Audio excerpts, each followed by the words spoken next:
Bergabunglah dengan kami dalam eksplorasi yang akan membawa Anda mengenal lebih dekat kehidupan, tradisi, dan keunikan yang menjadikan desa ini lebih dari sekedar destinasi wisata, tetapi sebuah pengalaman yang menginspirasi.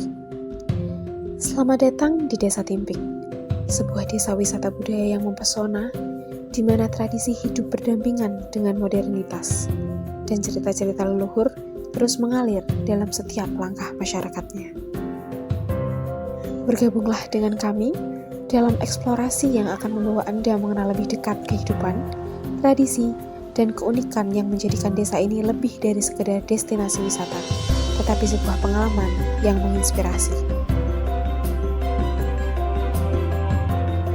Ini adalah kisah tentang budaya, kebersamaan, dan semangat yang tak pernah padam.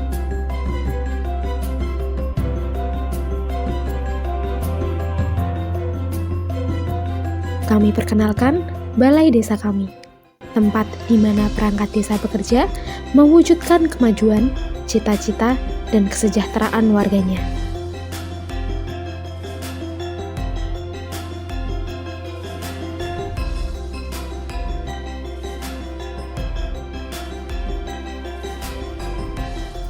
Kami perkenalkan setiap dusun kebanggaan desa kami. Desa Timpik menaungi 13 dusun yang setiap dusunnya memiliki karakteristik budaya yang khas dan melekat. Di antaranya adalah Dusun Timpik, Bogo, Ngasinan, Cetak, Gedangan, Geneng, Lempuyangan, Kaibon, Kauman, Sumber, Durenan, Karangsalam, dan Dusun Cengklik.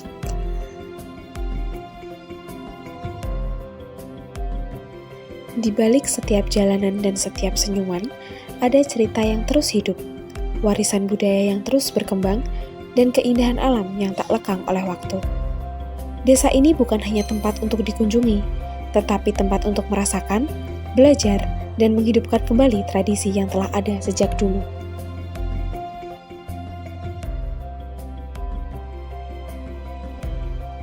Tradisi tak pernah lepas dari budaya. Menuju desa wisata yang gemilang, pelestarian dolanan anak harus terus berjalan. Didukung dengan kebugaran serta produktivitas warga desa melalui UMKM yang ada di desa ini.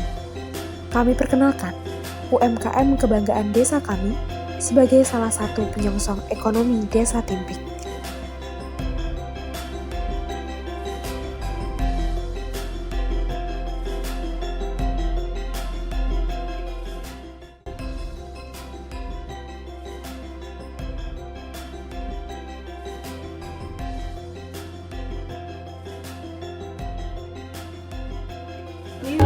Dari tangan-tangan terampil yang menciptakan karya seni, hingga irama musik yang mengalun lembut, desa ini mengajarkan kita tentang kebersamaan, keberagaman, dan pentingnya menjaga hubungan dengan alam serta leluhur.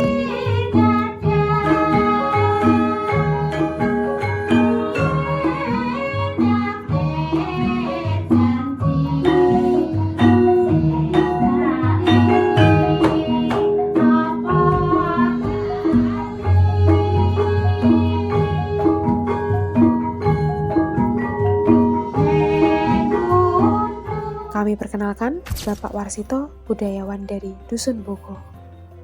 Saya Warsito, asli orang dusun sini, Dusun Bogo, Desa Timpik, Kecamatan Susukan. Dari lahir, nama saya diberi nama dari orang tua Warsito. Dan alhamdulillahirrahmanirrahim, saat ini saya sudah menjadi orang yang sudah selesai atau dikatakan purna tugas atau dikatakan pensiunan. Dulunya saya seorang guru yang mengajar di sekolah dasar dan terakhir diberi amanat menjadi kepala sekolah, begitu.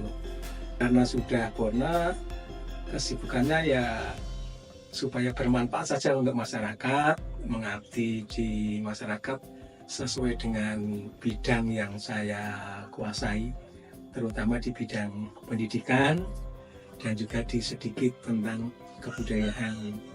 Intinya ya bagaimana caranya supaya hidup di sisa-sisa usia ini menjadi lebih bermanfaat lagi. Begitu harapan kami, usia yang masih diberikan oleh Allah ini lebih bermanfaat bagi masyarakat pada umumnya. Oh ya, ceritanya kan begini. Dulu juga pernah di sini itu ada beberapa kelompok. Di Dusun Bogo itu ada kelompok lansia, kelompok remaja, kelompok ibu-ibu, kelompok tani, dan juga kegiatan-kegiatan masyarakat yang lain, misalkan kelompok pengajian, dan juga kelompok perkumpulan RT, dan seterusnya itu ada di dusun kami. Dari kegiatan-kegiatan itu, saya ingin mengabdikan diri di bidang yang saya kuasai. Terutama saya kenalkan, saya juga sedikit menguasai di bidang kebudayaan, terutama seni tari klasik, dan juga seni karawitan dan sebagainya. Kemudian pada saat itu ada mahasiswa yang ada kegiatan di sini dari UNES, itu mengadakan kegiatan salah satunya senam bersama warga. Nah, kemudian dari permintaan warga, kegiatan itu dilanjutkan, diteruskan. Nah, karena saya punya sedikit basic di bidang itu, nah, apa salahnya saya selaku warga hanya mengikuti apa yang dikehendaki oleh warga. Akhirnya tiap minggu pagi saya bersama warga, terutama ibu-ibu, melanjutkan kegiatan yang sudah diprakarsai oleh dari adik-adik mahasiswa yang pernah ada kegiatan di sini dari UNES itu, dan berlanjut tiap minggu pagi kami laksanakan, karena di sini adalah orang-orang petani yang jam 7 itu harus sudah bekerja di sawah, maka dari keinginan warga itu dilaksanakan dari pukul 6 sampai pukul 7 itu selesai. Dan kemudian setelah itu kami lanjutkan kegiatan yang dulu sudah saya rintis bersama teman-teman kelompok sini, dan juga dari UNES juga. Itu ada kegiatan pelatihan tari Jawa, dan juga dikembangkan lagi dengan tari kreasi, yang kalau anak-anak sekarang kalau diminta tari Jawa klasik saja kan bosan gitu. Akhirnya ya oke lah, kita mengikuti arus walaupun tidak harus 100%. Kami tetap akan mempertahankan tradisi atau budaya Jawa klasik yang sudah ada sejak saya kecil. Ini saya sudah dilahirkan di sini, sudah kenal dengan budaya Jawa. Akhirnya ya mungkin sudah menjadi mendarah daging lah begitu di diri saya. Dan kebetulan masyarakat di sini memang masyarakatnya masih tradisional dan berkebutuhan, sangat senang dengan budaya-budaya Jawa. Begitu. Berbicara masalah seni karawitan yang ada di dusun saya, dusun sini, itu sebenarnya sudah merupakan seni yang turun-temurun. Saya waktu di SD sudah diajari oleh guru saya tentang karawitan. Kemudian saya sekolah di SMP, kebetulan juga ada ekstrakurikuler karawitan. Kemudian saya sekolah untuk menjadi guru ya. Orang desa itu kalau sudah jadi guru kan sudah istimewa itu. Oleh orang tua saya diharapkan pada saat itu kan menjadi guru itu hanya modalnya dari SMP tambah 3 tahun, tidak seperti sekarang. Nah, SMP kemudian SPG itu sudah punya sertifikat menjadi guru SD. Kebetulan saya dari SPG, yang jelasnya di SPG Negeri Salatiga, itu juga ada ekstrakurikuler seni karawitan dan juga ada seni tari. Bahkan di sana pada saat itu saya masuk di kelas yang harapannya tadi diproyeksikan menjadi guru kesenian. Jadi berbagai macam kesenian itu wajib diikuti. Akhirnya ya itu seni karawitan dari SD, SMP, lanjut di SPG. kemudian di masyarakat kami sudah banyak atau sudah ada kelompok karawitan, ya kami ngikut aja. Nah, jadi berkesinambungan dari kecil sampai setua ini itu masih menggeluti di seni karawitan. Dan saya bukan pelatih karawitan, hanya penggemar. Di sini sudah ada banyak pelatihnya. Ada kelompok karawitan khusus ibu-ibu, itu dinamakan kelompok karawitan Sekar Melati. Kemudian ada kelompok karawitan Merda Tomo, dan juga ada kelompok karawitan Karang Taruna. Bahkan anak-anak SD itu juga sudah biasa karawitan, terutama di SD Timpik 1 itu ada punya gamelan.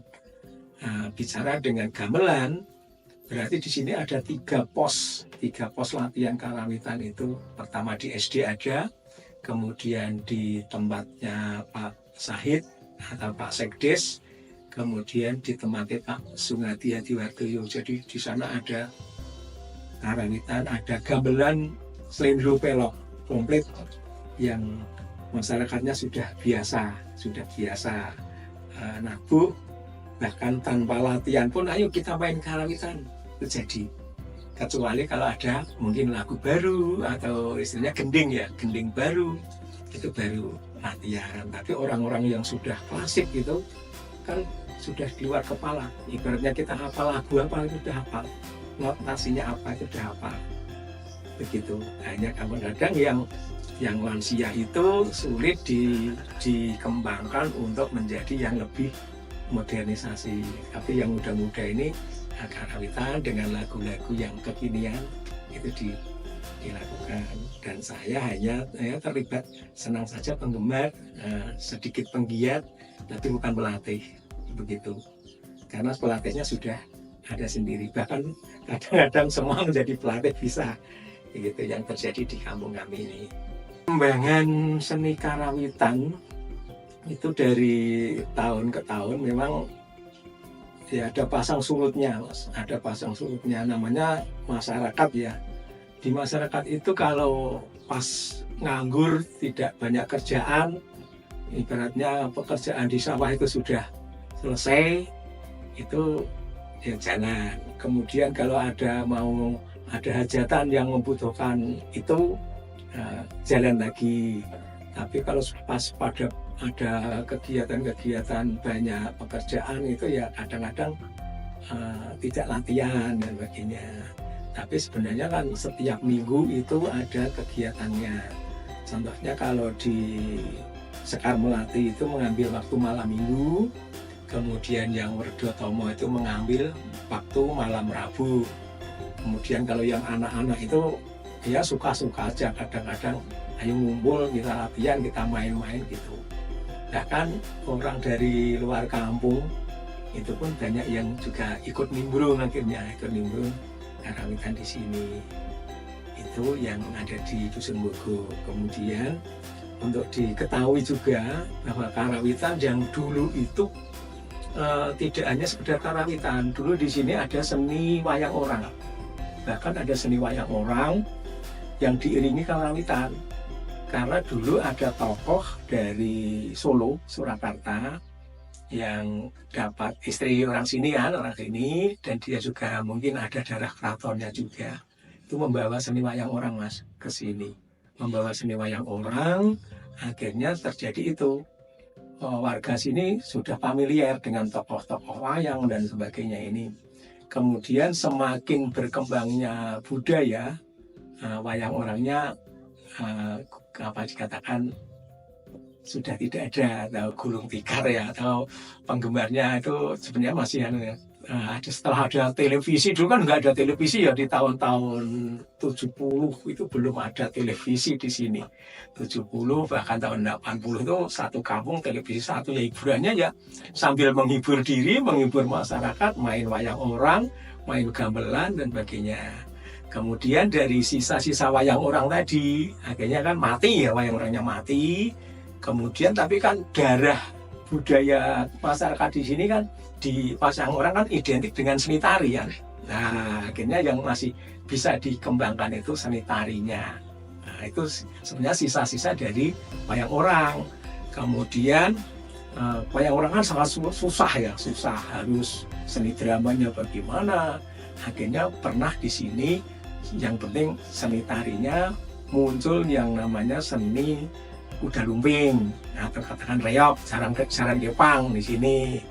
Nah, karena saya punya sedikit kompetensi di bidang seni tari, ya saya hanya penata tarinya dan sebagainya. Oh ini loh, saya bukan di mabuknya, gitu. Kalau mabuknya saya nggak paham, tapi kalau seni tari gerakannya, koreografinya, terus komposisi tariannya ini kami yang garap. Tapi urusan-urusan yang berbau mistik, yang berbau magis bukan saya. Gitu. Ada orangnya tersendiri begitu.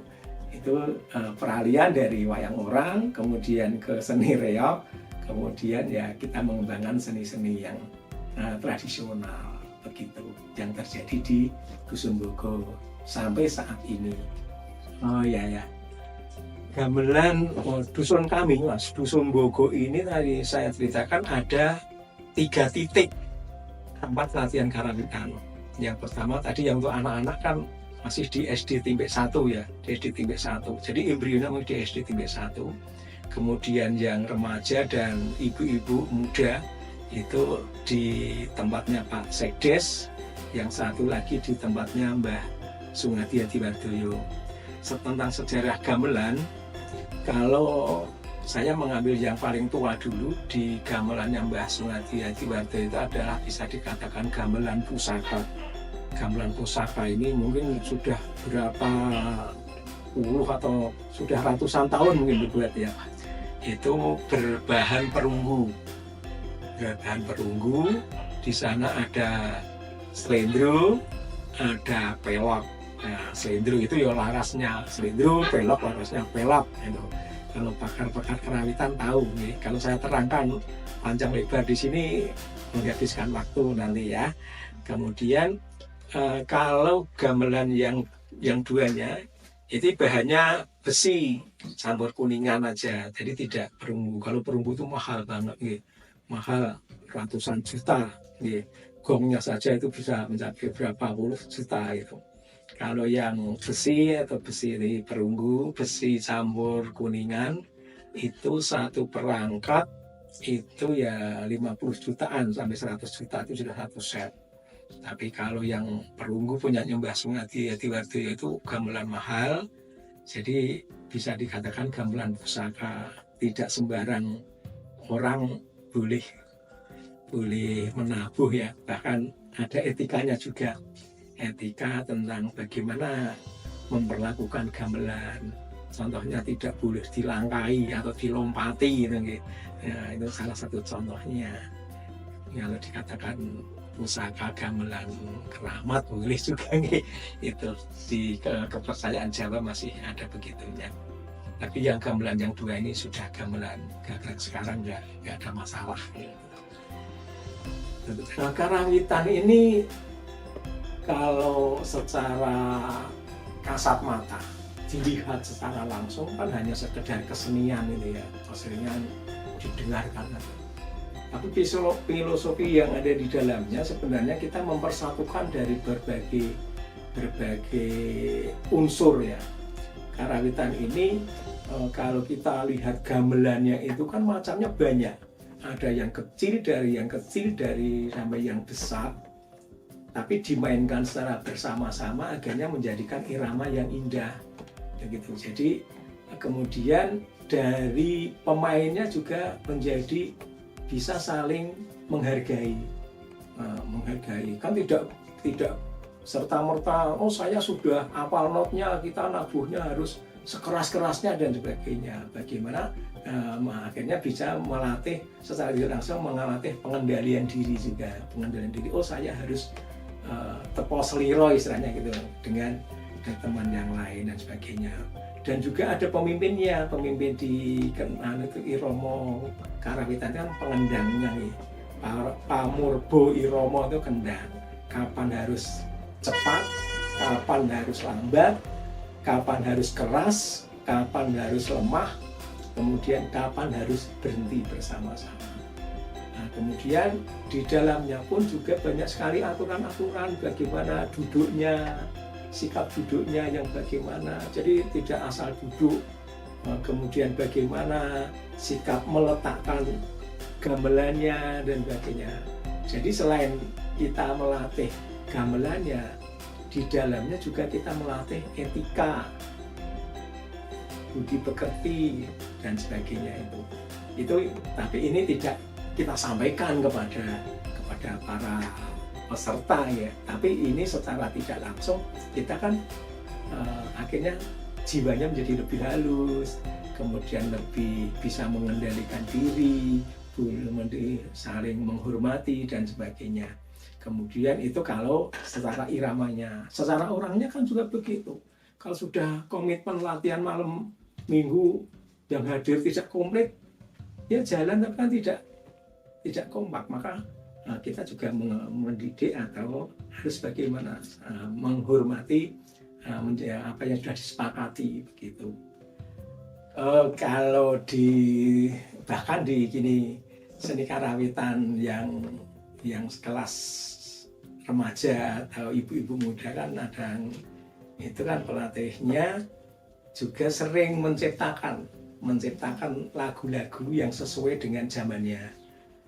Kemudian juga menciptakan gending untuk kegiatan kegiatan bersih desa, maka kita menciptakan lagu tentang bersih desa.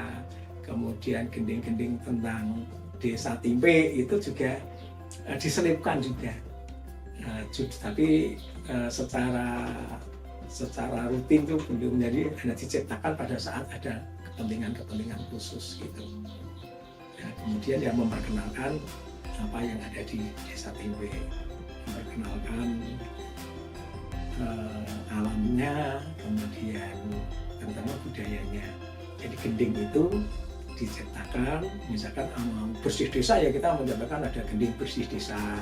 Kemudian kalau pas peringatan apa kita, ya kadang-kadang lagu yang sudah ada, kalau kita kesulitan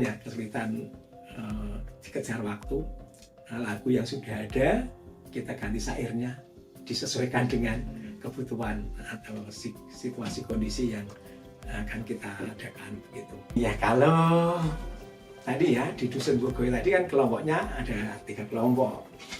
Gending yang paling familiar itu kalau yang klasik itu ya banyak sekali, banyak. Kemudian kalau di Dusun Bogo ini identik dengan budaya Jawa, kemudian iringan gamelan itu identik untuk mengiringi misalkan orang hajatan mantu gitu ya. Jadi harus hafal gending-gending yang sudah digunakan untuk orang mantu. Contohnya misalkan ya, gendingnya misalkan ada ladrang slamet atau ladrang wilujeng, kebu biru. Kemudian kalau sudah manten datang itu ada gending Puspawarno, Sekar Tejo, kemudian Ibu Pertiwi, itu adalah gending-gending klasik. Kalau gending-gending dolanan ya semacam perahu layar dan sebagainya itu sudah menjadi kebiasaan yang dimainkan.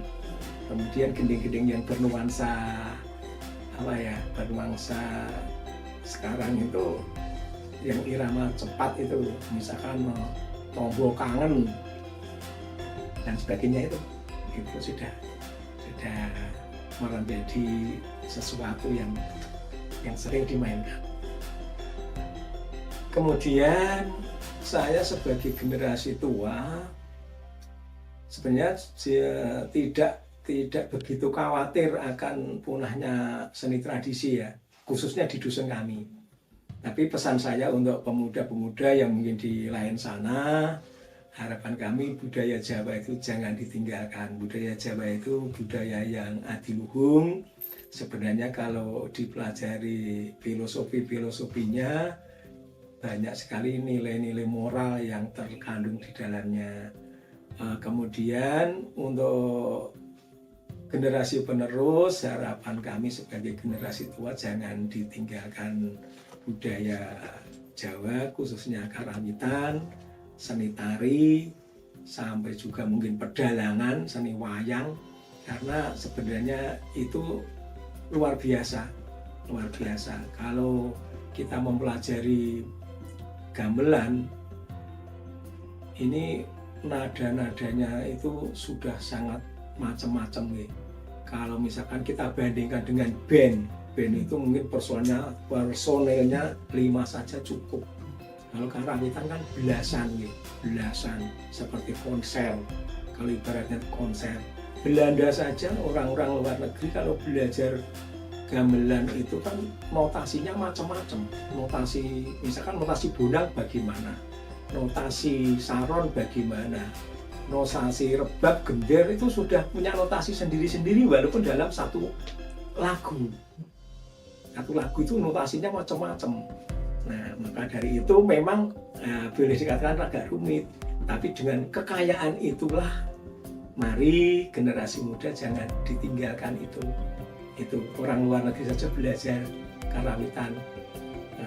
Tidak hanya karawitannya, mungkin seni suara sindennya, kemudian pedalangannya. Sangat sayang kalau tidak ada generasi yang mau melanjutkan. Begitu pesan saya, mudah-mudahan budaya Jawa tetap bisa dilestarikan dari sekarang dan selanjutnya, utamanya generasi muda dimanapun berada, mudah-mudahan tetap lestari. Begitu harapan kami. Selain karawitan, Dusun Bogo terus berusaha melakukan pelestarian budaya melalui tarian klasiknya.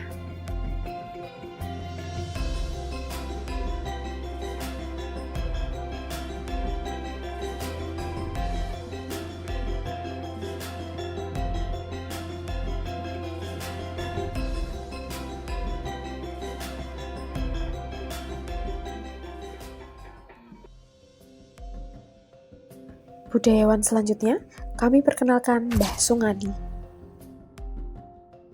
Bapak saya namanya Sungadi Hadiwardoyo. Lahir pada tahun 1938. Jadi sampai detik ini saya baru berumur 87 tahun. Jadi sudah banyak. Memang saya dari kecil itu senang seni. Saya dari kecil memang senang seni. Jadi mulai dari sekolah rakyat. Kalau sekarang SD. Kalau dulu namanya sekolah rakyat. Saya kelas 5 SD itu sudah naik panggung tari. Jadi awalnya saya ini seniman tari, wayang orang. Jadi awalnya belajar macam-macam tari. Ada tari yang namanya tari Kalang Kinantang, itu tarinya sekitar wayang yang agak gagah. Lalu ada tari yang namanya Kambeng, itu tarinya wayang yang gagah tetapi dengan jangan mengepal. Kemudian ada tari Bapang, itu tari untuk wayang yang gagah tetapi sifatnya agak sangar. Lalu ada Liep, itu tari putri dan tari Bambangan. Lalu Lanyap, itu tari yang agak lancap seperti Sombo, Narayana, itu tarinya namanya Lanyap. Kemudian ada Yakso. Yakso itu tarinya bangsa Buto, Dengawo. Itu kalau macam-macam tari yang digunakan di dalam wayang orang. Jadi dulu latihannya ya dari tari. Dari tari itu, setelah itu baru ada peningkatan namanya wirengan atau petilan. Itu dua tokoh wayang berjoget bersama tetapi berbeda tari. Misalnya antara halus dan kasar.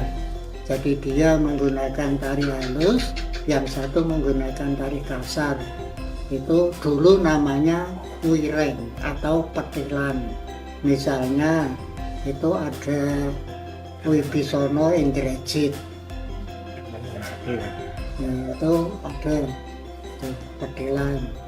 Tetapi kalau ada tari untuk wayang yang gagah sama gagah, itu rata-rata menggunakan tari Kalang Kinantang dan Kambeng, itu antara Gatotkaca dan Antarja.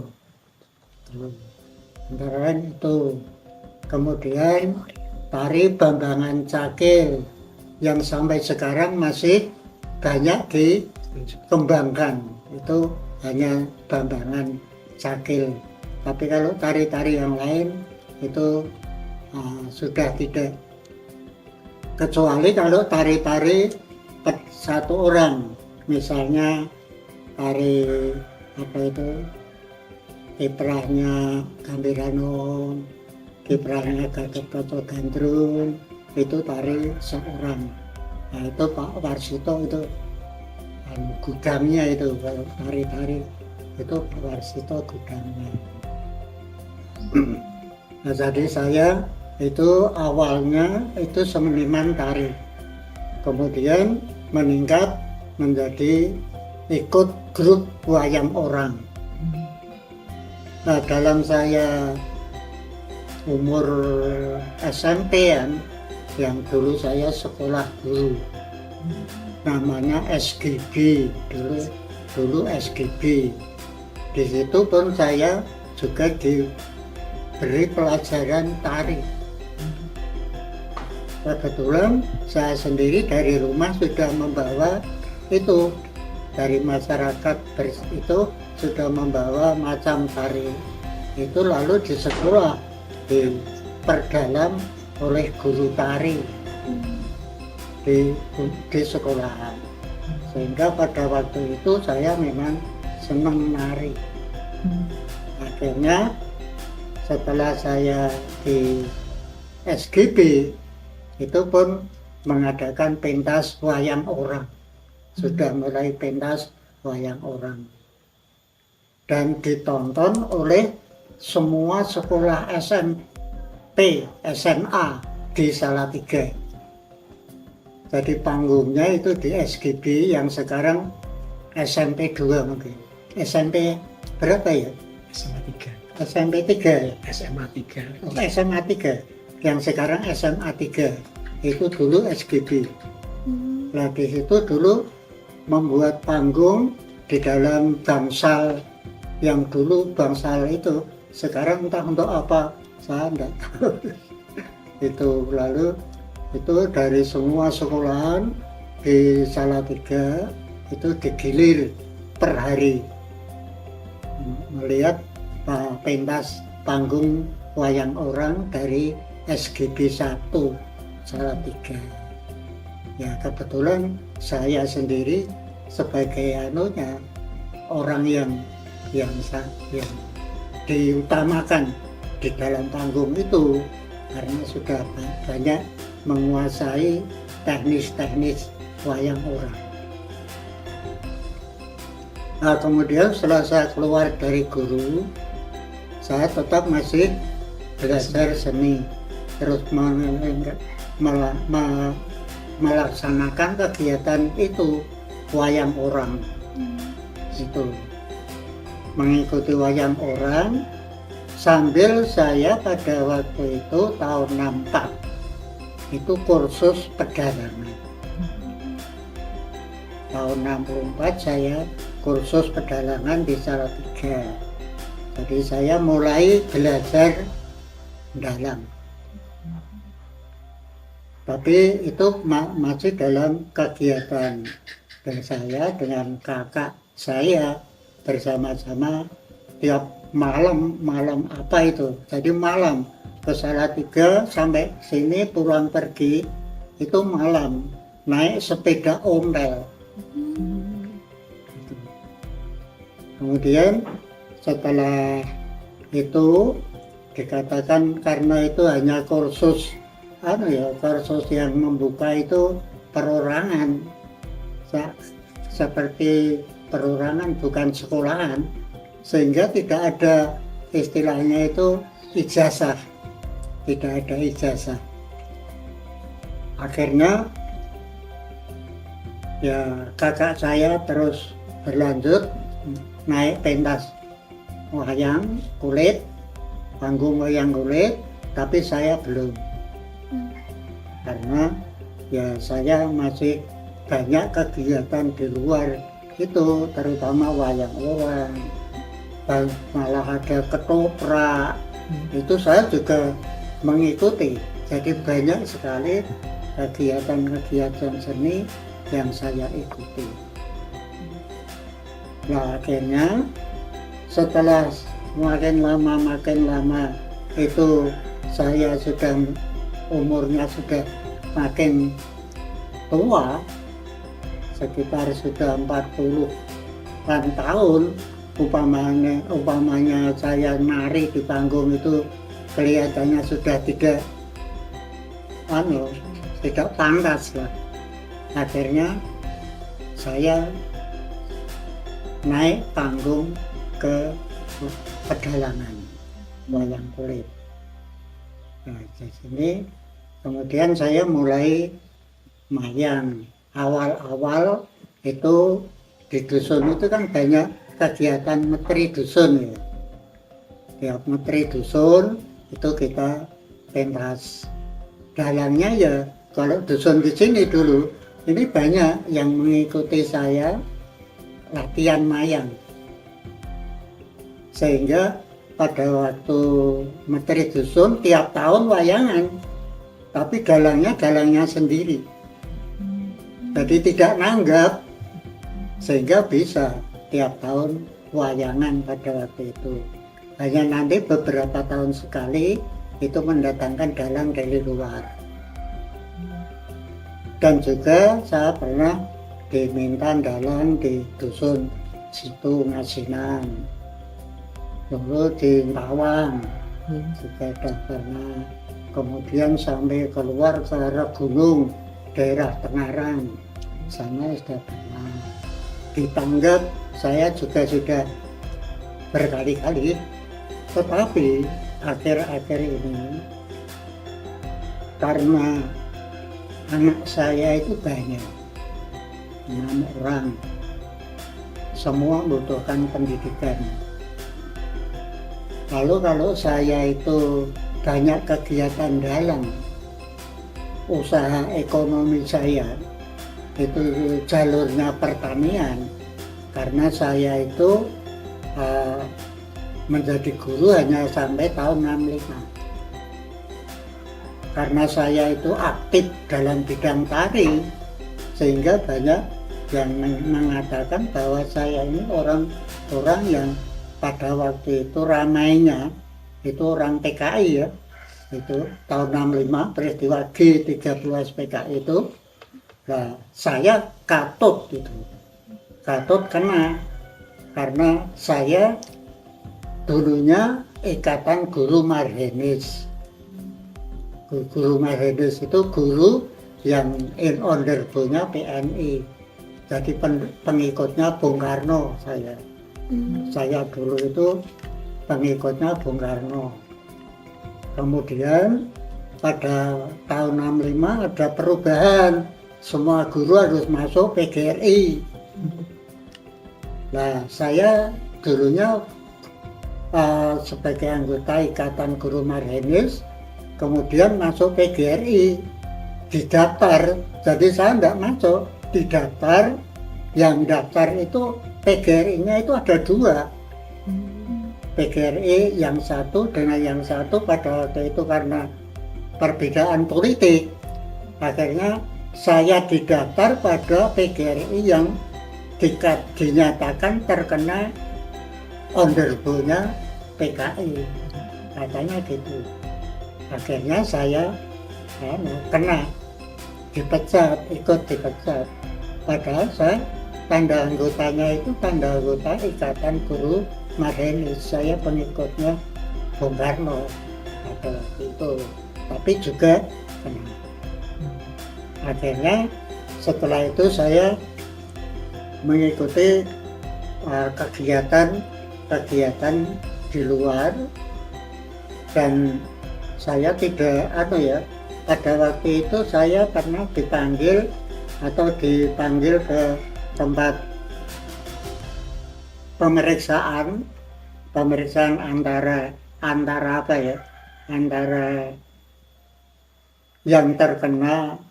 yang terlibat G30 atau tidak. Nah, saya sendiri dinyatakan bahwa tidak terlibat G30S dan bisa direhabilitir dalam pekerjaannya. Sebenarnya dulu begitu. Sekarang surat itu masih ada. Surat dinyatakan bisa direhabilitir kepada pekerjaannya itu sampai sekarang masih ada. Tapi saya tidak mau. Saya tidak mau menjadi pegawai, tidak mau menjadi apapun. Saya akan bekerja yang bebas sebagai petani. Akhirnya mulai tahun 67 itu saya menjadi petani sampai sekarang. Nah, seorang petani padahal anaknya itu banyak. Kalau saya tidak bekerja dengan benar dan tekun, anak saya untuk menuntut sekolah itu biayanya tidak ada. Akhirnya mulai itu perjalanan pun saya berhenti. Pernah didatangi oleh seseorang carik daerah Beringin. Itu akan metri diesel. Cariknya datang ke sini karena itu masih keponakan. Saya disuruh mayang di Beringin itu, dengan pada waktu itu biayanya juga tinggi. Tapi saya mengatakan bahwa supaya bilang pada Pak Lurah, Pak D sekarang sudah tidak mau dalam. Jadi sejak itu sampai sekarang saya tidak pernah dalam. Jadi kalau tidak keliru pada itu sekitar tahun 90 berapa gitu, 90-an lah. Itu saya sudah tidak pernah. Sebelum 90-an itu saya tidak pernah dalam. Tapi dalam kegiatan seni tinggal mengikuti kegiatan kerawitan. Kerawitan itu tahu kerawitan ya?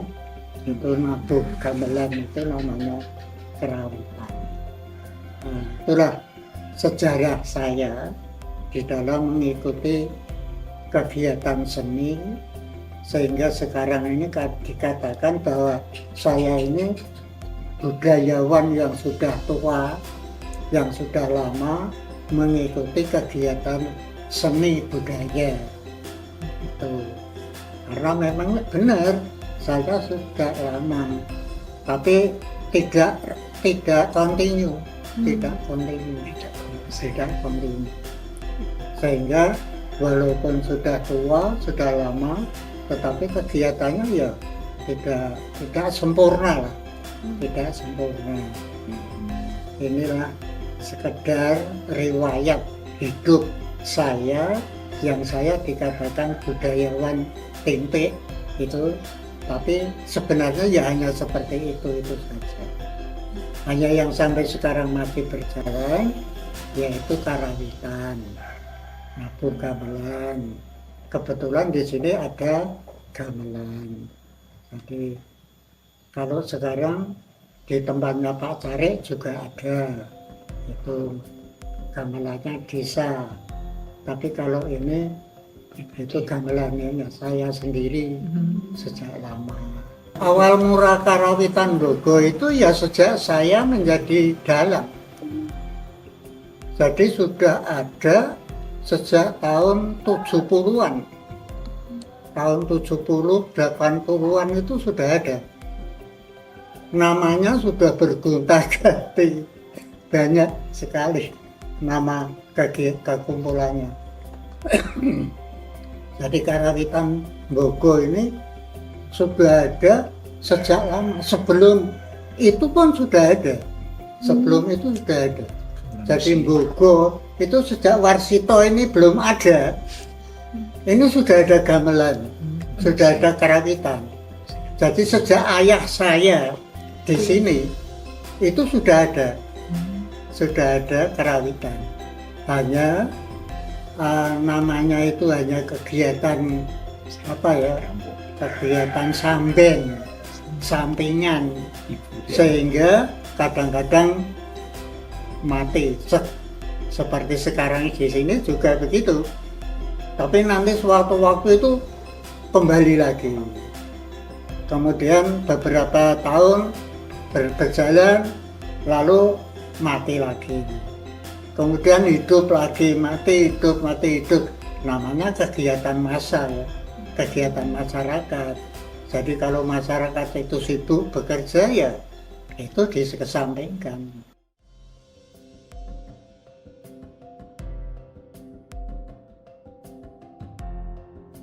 Dengan setiap dentingan dan irama yang mengalun, Sanggar Sekar Melati melanjutkan perannya sebagai penjaga tradisi, memastikan bahwa seni gamelan akan terus hidup dan berkembang di masa depan.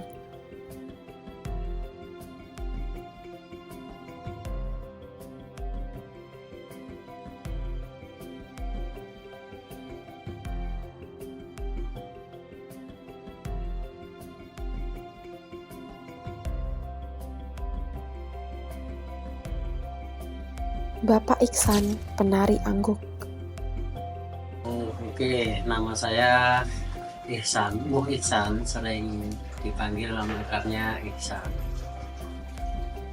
Terus asli saya juga dari kampung sini, dusunnya Dusun Jumbil, desanya Desa Timpe, Kecamatan Susukan. Untuk posisi di seni angguk, saya juga sebagai wakil ketua, dan di sini sebagai penerus generasi muda di seni angguk. Angguk itu seni daerah yang sangat langka.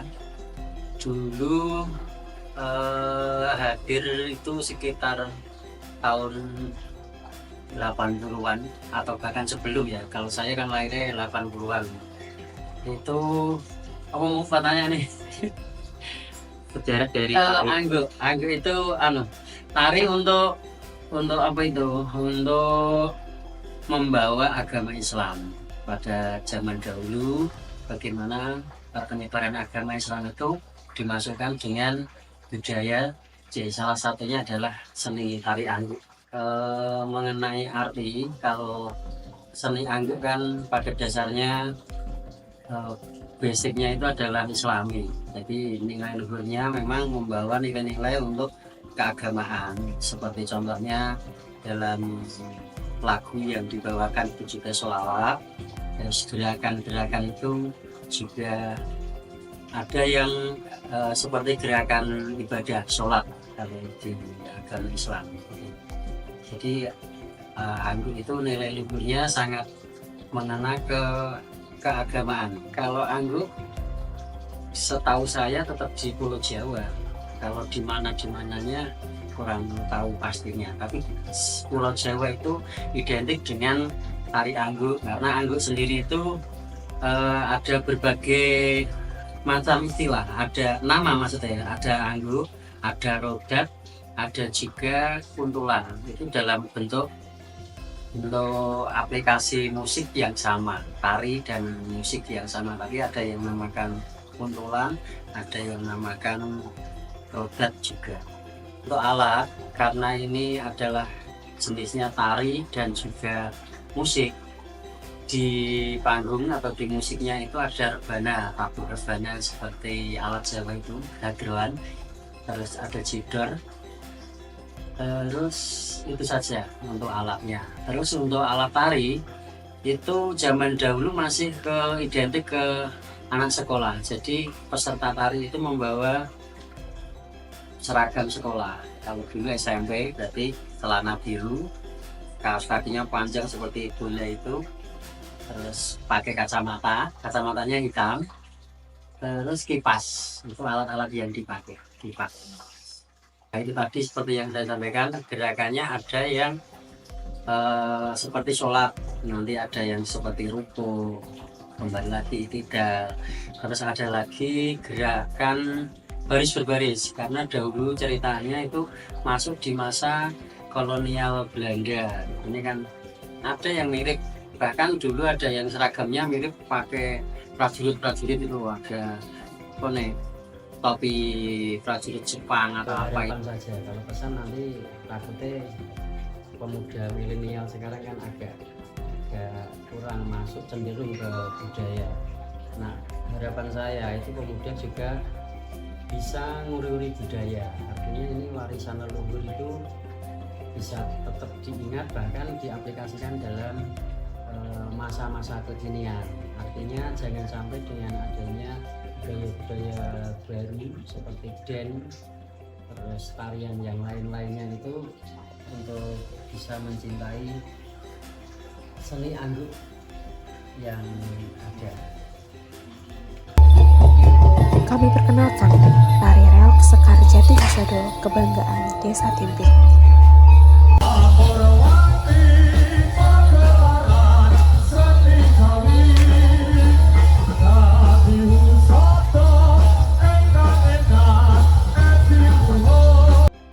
Pemilik Sanggar Sekar Jati Husodo, Bapak Wawan.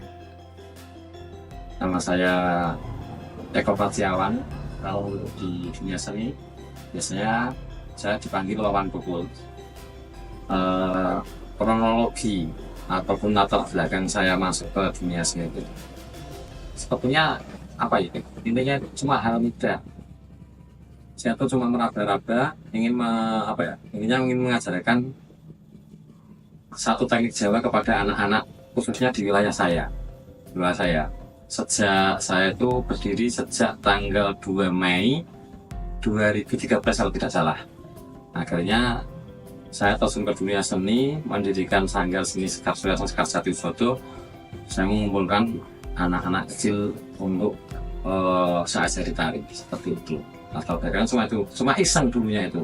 Akhirnya karena masyarakat kami itu banyak yang hobi dan juga suka, akhirnya terbentuklah komunitas sanggar kami itu Sekar Jati Husodo sekarang yang sudah berkembang sampai sekarang. Mungkin sudah hampir 17 atau 18 tahun sudah sampai hari ini.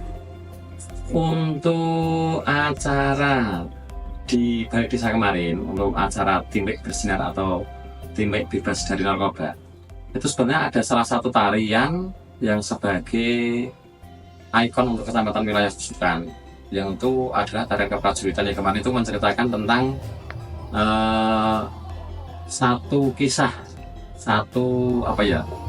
intinya momentum yang istimewa yang sekarang dikenal sebagai Joko Satru, yang sudah terkenal Mbah Menggung. Itu ada menceritakan di situ adalah tempat di mana dari Pate Pronowijoyo dan juga Hamengkubuwono itu membela negara Indonesia. Akhirnya tempat itu kan dulunya disebut Temenggung, sekarang disebut Mbah Menggung. Alur ceritanya itu Joko Satru itu mengandung makna Joko itu untuk menjaga, Satru itu ada pertempuran, serangan dari musuh, jadi tempat untuk menjaga serangan musuh seperti dari penjajah Belanda. Dan sekarang di wilayah Kecamatan Susukan, khusus untuk Desa Timpik terkenal menjadi Joko Satru seperti itu.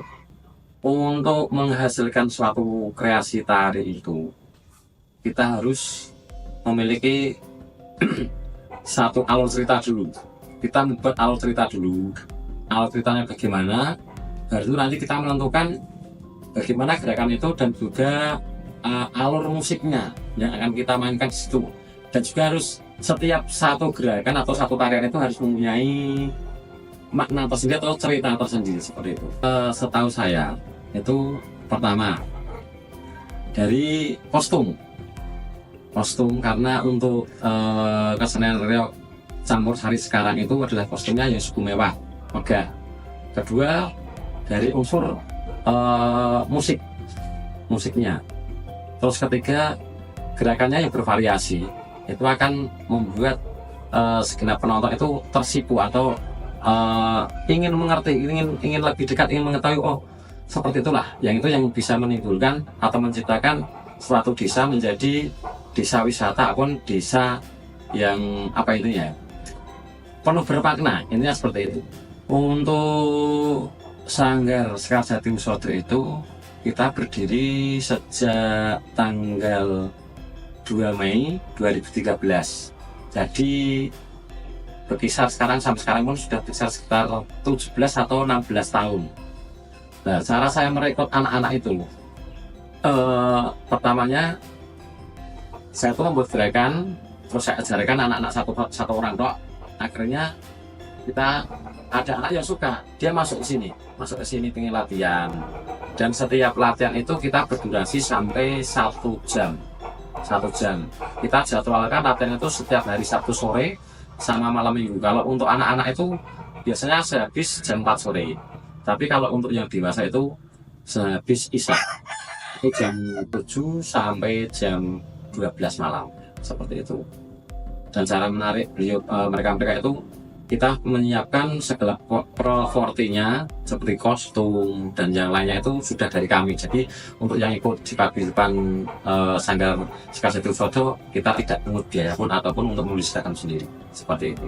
Untuk perawatan itu, untuk seperti jaran kepang, topeng itu setiap hampir, kalau sini ya, kalau di Sekar Jati Wisodo setiap malam Selasa Kliwon atau Jumat Kliwon itu kita mengadakan intinya doa bersama, sekaligus kita memperbaiki kayak jaran kepang yang rusak, terus topeng-topeng yang rusak itu kita perbaiki ataupun kita cuci setiap malam Selasa Kliwon ataupun Jumat Kliwon, seperti itu.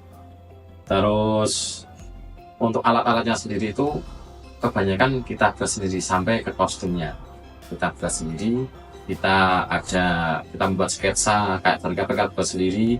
Terusan topeng itu, kalau kecuali yang untuk unsur topeng tali masa kini kayak topeng ireng itu kita beli. Tapi kalau untuk yang lainnya kita bikin sendiri.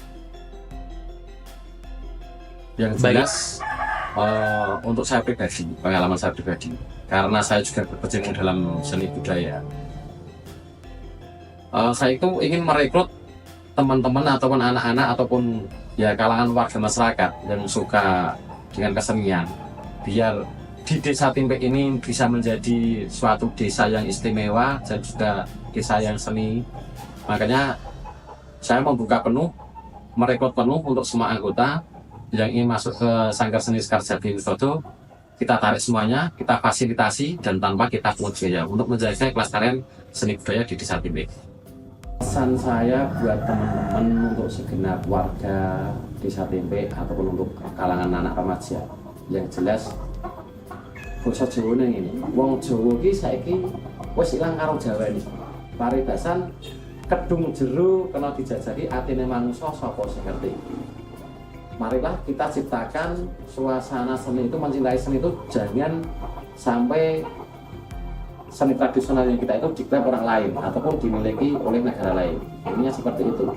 Maka kita harus tetap menciptakan generasi-generasi yang istimewa yang suka dengan tradisi kesenian Jawa itu. Seperti itu.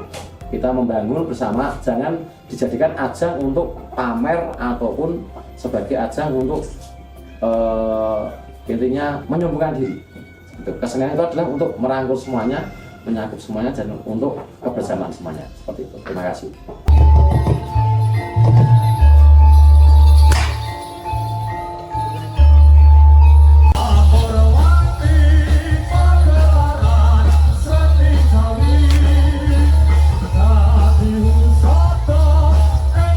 Sebagai desa wisata budaya, Desa Timpik akan menyambut Anda sebagai bagian dari keluarga besar yang melestarikan kearifan lokal.